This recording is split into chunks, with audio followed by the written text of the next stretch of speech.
are energy storage component, capacitors and inductors, so they don't dissipate power, unlike the linear regulator here, which is basically a variable resistor that's just burning power there.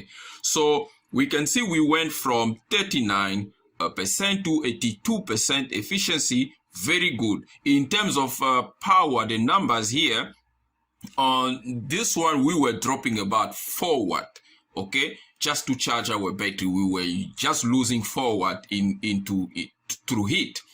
But with this guy here, we basically just dropping about half a watt. That's 500 milliwatt of power being wasted, okay, into the switching circuit here to charge our cell phone. So this is a massive advantage for us compared to this guy here. So we will be conserving our bucket there. So this one here, we're not using it anymore. So now we are now here with the linear power supply, right?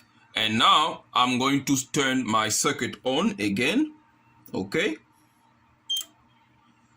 Okay, so we turn the circuit on. The battery is charging. Okay. Now we need a charging circuit to draw the appropriate current.